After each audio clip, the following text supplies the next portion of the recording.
Hello, ça c'est Ishan Awasti. Il est tellement mauvais à l'école qu'il vient de redoubler le CE2, mais il ne passe pas ses journées à grimper aux arbres ou à jouer.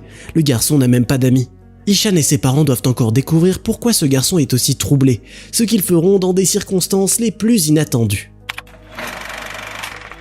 Voici à quoi ressemble une journée d'école typique d'Ishan.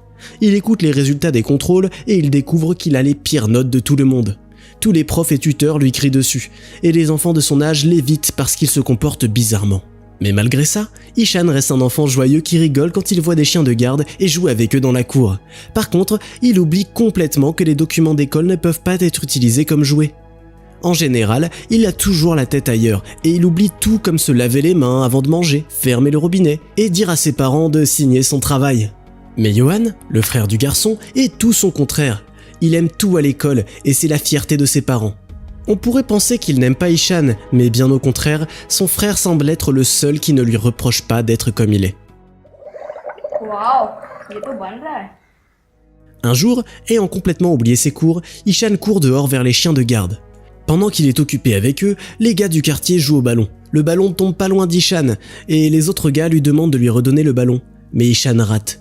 Ça énerve énormément le leader du petit groupe, et il dit à Ishan d'aller chercher le ballon tout de suite. Ishan ne sait pas comment réagir face à un comportement aussi agressif et il ne dit pas un mot, ce qui irrite encore plus le tyran. Ils se battent et Ishan s'extirpe à peine. Il rentre à la maison tout battu et en larmes. Mais avec un cerf-volant qu'il a attrapé sans faire exprès. Mais les problèmes l'attendent avant même qu'il franchisse le seuil de l'appartement. Du couloir, il entend une voisine se plaindre à sa mère et dire qu'il a cassé toutes ses fleurs. Apparemment, cette voisine, c'est la mère du tyran. Le gamin a menti ouvertement devant ses parents qu'Ishan l'a frappé. Et les parents du garçon quittent la maison des Awasti juste au cas où il se passe encore quelque chose. Le père gronde son fils. Il dit que tout le monde se plaint de lui tous les jours et il promet à son fils qu'il l'enverra à l'internat s'il ne change pas son comportement. Par contre, la mère d'Ishan, elle, a pitié de son fils et elle nettoie ses blessures et le calme. Le lendemain matin, le père d'Ishan part en voyage d'affaires pour quelques jours. La mère du garçon arrive à mettre la table 2 fois, envoyer son mari au travail et son frère aîné à l'école, et c'est seulement après qu'elle se souvient du plus jeune. Lui dort profondément dans son lit. Pour réussir à l'envoyer à l'école, sa maman doit constamment le distraire des fantasmes et de la méchanceté qui arrivent quotidiennement. À l'école, d'autres difficultés attendent Ishan. Pendant que tout le monde écoute le prof, le garçon, fasciné, regarde par la fenêtre et commence à rêver. Et quand le prof l'appelle et lui demande de lire la phrase, il n'y arrive pas. Ishan dit que les lettres du manuel dansent devant lui et les autres se moquent de lui à cause de ça. Le prof ne le croit pas et il lui crie dessus. Mais Ishan réagit différemment à ce comportement. Ishan est expulsé de la salle de cours. Au cours suivant, il se rend compte qu'il n'a pas fait ses devoirs de maths et qu'il n'a pas fait signer ses contrôles à ses parents. Le garçon, désespéré, ne trouve rien de mieux à faire que de s'enfuir en ville. Là, il observe des vendeurs de rue, des peintres, des ouvriers du bâtiment et des piétons, et il profite de la solitude et de la tranquillité. À la maison, Ishan passe tout son temps libre à dessiner, et quand il est temps de vérifier ses devoirs, il écoute juste sa mère lui faire la morale. Elle ne comprend pas comment il a pu mal orthographier tous les mots, et est sûre que son fils redoublera encore une fois. Au milieu de la nuit, Ishan réveille son frère et lui dit qu'il s'est enfui de l'école aujourd'hui. Son frère aîné est choqué. Il lui dit que c'est dangereux de rester seul, vu qu'une voiture peut lui rentrer dedans ou que quelqu'un peut l'enlever. Mais ce qui est fait, et maintenant, Ishan a une demande pour son frère. क्या? Johan trouve d'abord des excuses, mais il n'arrive pas à refuser la demande d'Ishan. Il écrit une note explicative avec une écriture tellement soignée que la prof d'Ishan ne voit même pas que c'est une fausse note. Ensuite, elle donne un contrôle de maths qui effacera les résultats du semestre entier à la classe. Mais au lieu d'aborder les questions comme tous les autres, Ishan invente des aventures spatiales dans sa tête et donne juste une réponse fausse. Bientôt, le père d'Ishan revient du voyage d'affaires. Ishan est super content que son père revienne, mais sa joie n'est pas de longue durée. C'est là que Monsieur Awasti trouve quelque chose d'intéressant par terre. Il comprend la tromperie. Sous la pression des cris de son père, Ishan dit toute la vérité sur le fait qu'il a marché seul dans la ville au lieu de rester en cours. Mais ce n'est pas la seule nouvelle frustrante que ses parents vont apprendre.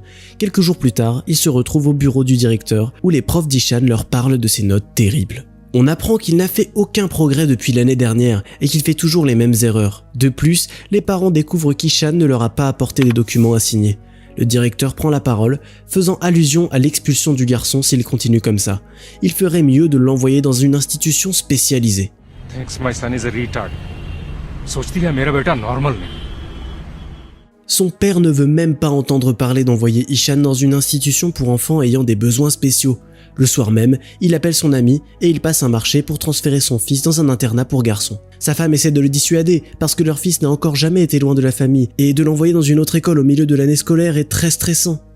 Mais le père ne lâche pas l'affaire, il n'est même pas touché par les larmes incontrôlables de son fils. Pendant des semaines, Ishan souffre de cauchemars et il essaie de persuader sa mère de ne pas l'envoyer à l'internat. À un moment, on dirait bien qu'elle est sur le point d'écouter son fils, mais encore une fois, il s'attire des problèmes.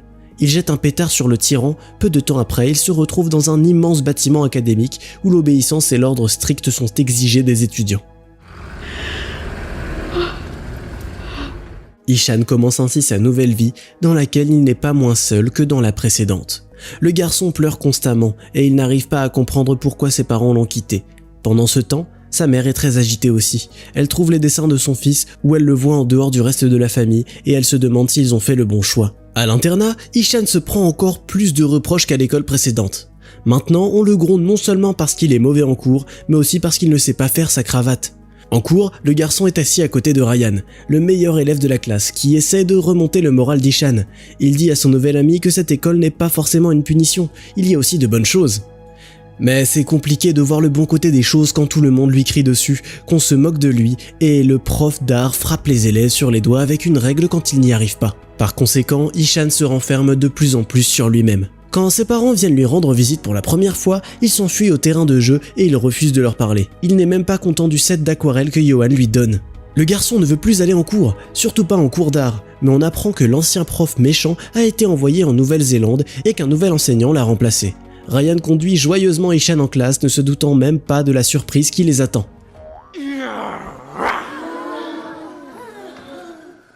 Le nouveau prof est complètement différent des autres. Il se présente en classe avec une flûte et dans un costume de cirque. Il chante des chansons avec les enfants, puis il les invite à dessiner tout ce qui leur vient à l'esprit. Mais Ishan ne regarde pas la performance amusante et il ne veut pas peindre.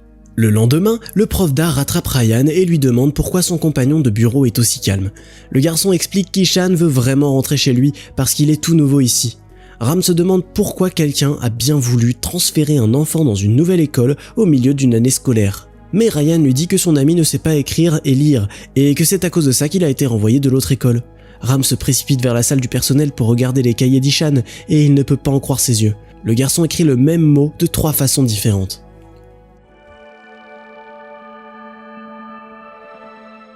Plus tard, Ram passe dans une école spécialisée où il travaille la plupart du temps. Là, il discute avec son collègue et il dit qu'il a rencontré un garçon à l'internat qui lui rappelle lui-même. Les larmes aux yeux, Ram explique que le garçon ne dit pas un mot, mais que ses yeux supplient de l'aide. Sans y réfléchir 2 fois, Ram décide d'aller voir les parents d'Ishan pour leur parler de tout ça. Là, il voit beaucoup de dessins et il demande qui en est l'auteur. Quand la mère d'Ishan dit que c'est son fils, il n'en croit pas ses oreilles, vu que le garçon n'a pas tracé une seule ligne dans son cours. Ram demande aux parents d'Ishan pourquoi ils l'ont envoyé aussi loin. Le père commence à se plaindre qu'il n'avait pas d'autre choix et que leur fils était méchant et paresseux et dit qu'il aurait encore redoublé son CE2. Mais Ram n'est pas d'accord avec lui. Il croit que tous ces problèmes sont des symptômes, pas la cause. L'enseignant explique qu'il y a un schéma dans les erreurs du garçon. Il confond simplement des lettres similaires. Il a une dyslexie. Mais le père d'Ishan n'est pas convaincu par cette réponse, car il est persuadé que l'enseignant lui trouve juste des excuses. Ram demande alors à Monsieur Awasti de lire la description de la boîte en chinois, et quand Monsieur Awasti dit qu'il ne peut pas, le professeur le gronde. कुछ ऐसी ही कैफियत होती होगी ईशान की। Ram dit que la dyslexie d'Ishan l'empêche seulement de bien lire ou écrire, mais que ça limite aussi sa capacité à effectuer de petites tâches manuelles, comme faire sa cravate ou ses lacets. C'est très compliqué d'imaginer ce qu'il ressent, d'autant plus que personne ne soutient le garçon. C'est peut-être pour ça qu'il a arrêté de dessiner, se dit Ram. Mais Monsieur Awasti ne se soucie pas beaucoup du dessin, il veut que son fils réussisse et soit normal. Ram dit que tous les enfants sont différents, et qu'Ishan a un don spécial. Le père n'a rien à dire. Le lendemain, Ram apporte le livre de dessin d'Ishan en cours et il le montre secrètement au garçon. Puis il commence le cours avec une histoire inhabituelle sur un enfant qui ne savait ni lire ni écrire. Mais même si tout le monde se moquait de lui, il a grandi pour devenir une superbe personne. Mais de qui parle cette histoire ? Ram commence à raconter plein d'histoires sur les personnes les plus célèbres qui ne savaient pas bien écrire quand ils étaient plus jeunes, comme Leonardo da Vinci, Walt Disney, Pablo Picasso, Agatha Christie. L'enseignant dit qu'à travers ces histoires, il a voulu enseigner aux enfants que certaines personnes regardent le monde d'une manière complètement différente et qu'il n'y a pas de mal à ça. Ce n'est pas parce qu'une personne ne les comprend pas qu'ils sont bons à rien. Ram dit ensuite aux enfants qu'ils auront un cours dehors aujourd'hui, mais avant de quitter la salle de cours, il appelle Ishan. Il lui dit qu'il a oublié de mentionner un autre nom parmi les dyslexiques, même s'il est moins connu, le sien. Il avait les mêmes problèmes de lecture et d'écriture étant enfant, et son père pensait qu'il était un imbécile. Mais il a grandi et il a tout compris. Le gentil prof semble inspirer Ishan à faire un beau radeau qui flotte sur un étang, ce qui ravit tous ses camarades de classe pendant le cours. Ram vient voir le directeur de l'internat, et il dit qu'il veut discuter de la performance scolaire d'Ishan. Le directeur se dit déjà que le prof est venu se plaindre, comme tous les autres. Apparemment, il songeait déjà à expulser le pauvre garçon. Mais Ram l'interrompt. Il croit que l'intelligence de cet enfant est bien au-dessus de la moyenne, mais qu'il y a juste quelques difficultés à écrire. Le prof d'art lui propose le plan suivant. Il va prendre Ishan et lui enseigner l'écriture, la lecture et les maths pendant plusieurs heures par semaine, et en attendant, les autres profs poseront juste des questions verbales au garçon. Le directeur doute du succès de ce plan, mais Ram lui montre les dessins d'Ishan et arrive à le convaincre de donner une seconde chance au garçon surdoué. Ram et Ishan commencent leur cours particulier. Ils apprennent les lettres et les chiffres à l'aide de peinture, de sable et de plasticine, et le garçon commence rapidement à montrer des signes d'amélioration. Maintenant, il arrive à lire des phrases entières et il écrit sans faute. Il arrive même à changer ses propres vêtements et à faire ses lacets et se coiffer. Quelques mois plus tard, Ram annonce un concours d'artistes à l'école pour tous les intéressés. Des centaines d'élèves, 2 profs de l'internat et même Ram participent au concours. Il n'y a que Ishan qui manque à l'appel. Son prof commence à stresser et Ryan lui dit que son ami a quitté l'école avant l'aube. Au moment où Ram arrête de croire à l'arrivée de son disciple préféré, Ishan arrive enfin à l'amphithéâtre.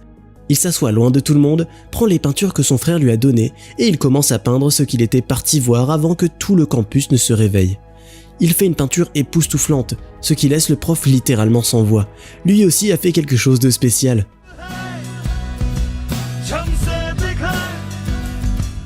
L'annonce des résultats commence. Le directeur dit que Madame Lajmi, la juge du concours, n'a su choisir entre 2 œuvres qu'au dernier moment. Elle a dû choisir entre le dessin du professeur et celui de son élève. Mais après beaucoup de délibération, elle a réussi à prendre une décision et elle donne le premier prix à Ishan Awasti. La salle éclate en applaudissements. Les élèves et les profs applaudissent le jeune artiste. Lui se cache quelque part dans la foule, à l'abri de l'attention de tout le monde. Ishan finit par prendre son courage à 2 mains et à monter sur scène où il reçoit le prix des mains de son prof avant de lui faire un câlin, les larmes aux yeux. À la fin du semestre, tout le monde rentre chez lui. Les parents d'Ishan arrivent à l'internat et rencontrent le directeur qui leur montre un nouveau numéro de l'annuaire de l'école avec une photo de leur fils sur la couverture et son portrait au dos. Tout le monde admire Ishan, même les élèves et les adultes qui considéraient autrefois le garçon comme un cas désespéré. Le garçon dit au revoir à son prof, puis il rentre à la maison pour les vacances, tout heureux. T'as déjà rencontré des difficultés à l'école ? Raconte-moi ton histoire dans les commentaires. Qui sait ? Peut-être qu'elle saura remonter le moral de quelqu'un ? Et abonne-toi à la chaîne si tu veux voir plus d'histoires réconfortantes et stylées du monde du cinéma.